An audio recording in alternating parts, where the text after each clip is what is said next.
Chef of Go. Hey, I'm Josh DeChellis from La Fonda del Sol. Today we're going to prepare a Spanish delicacy, the Cochinillo. We start out here with about a 20-pound pig. It's a suckling pig fed exclusively on the mother's milk.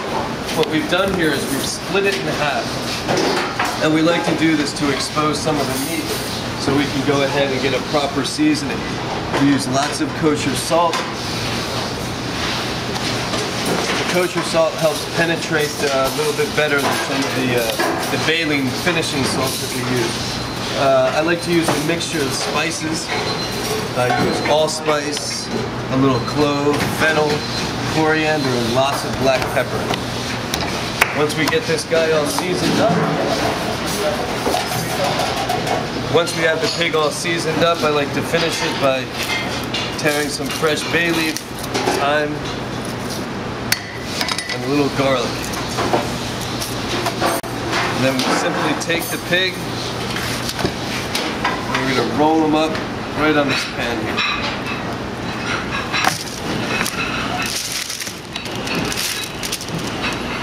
Salt the top.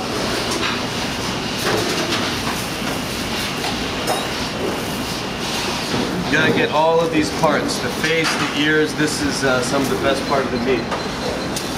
And will all be used eventually. So once we have the spice on it, we go ahead and we let it rest for about 12 hours. And then we cook it confitado, which means submerged in duck fat, cooked at a very low temperature for a long time. We cook it for about 8 hours at 210 degrees. Once the pig is done cooking, we chill it, and then we remove all of the bones. And what we end up is with portions like this. We like to use all different parts of the pig. You can see here we have a little loin, here we have a little belly. These are some pieces from the leg and from the shoulder. Each one has a little bit of a different flavor and a little bit of a different texture. One of the most wonderful things about the Cochinillo, or suckling pig, is the skin. And how do we crisp the skin? We take this wonderfully rendered skin, give it a hair more salt just in case. Then we move over to my buddy the plancha. As we all know, the planchas are widely used in Spain and perfect for this application. The plancha is tilted a little bit and allows the fat to run off. You can hear that crackling skin getting nice and crispy for us. I like to just add a little bit of fat to keep things rolling.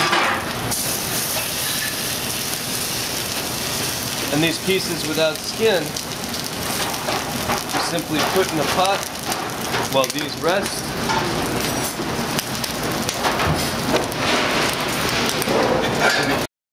Nice and moist with a natural pork shoe. So while the pork gets crisp, let me show you what I've chosen to garnish the dish with. Dates are widely popular in Spain, especially in the south. They're everywhere in Andalusia.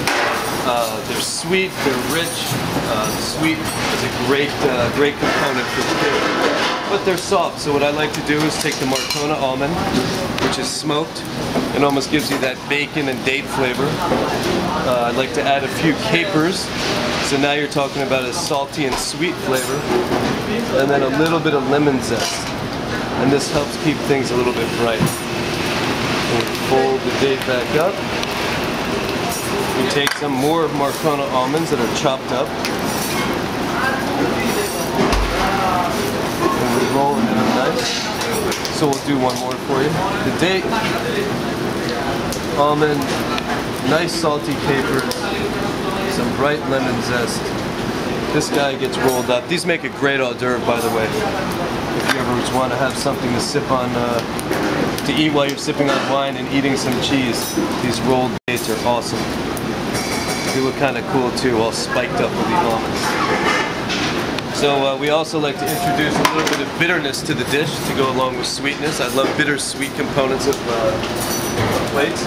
So I've chosen Brussels sprouts, which are inherently bitter a little bit, and then we further that flavor component by really caramelizing them, almost to the point where they're burnt. And this gives a nice juxtaposition of flavor profiles for the sweetness. So we'll come over and we'll look at our pig. You can see we're starting to get some nice crust here. It's starting to look really good. We'll add a little bit more oil.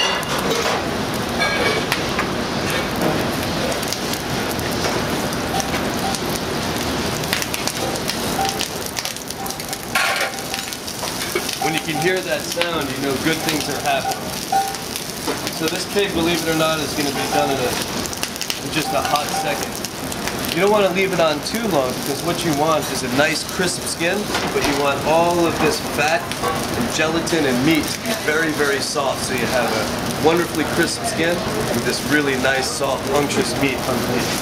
So you just want to keep moving it around, make sure you're getting all the different parts, and we can start to assemble our plate.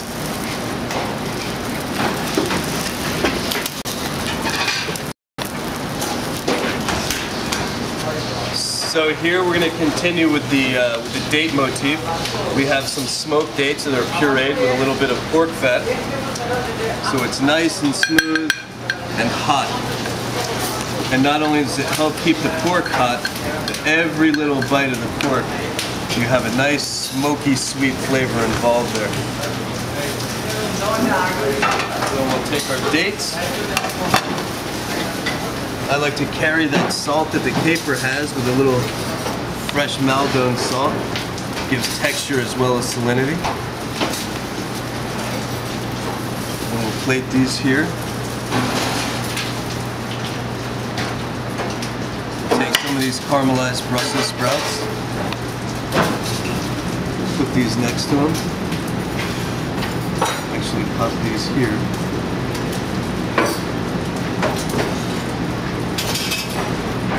And we'll start assembling our plate with some of this really nice meat that's just been slowly basted in this jus.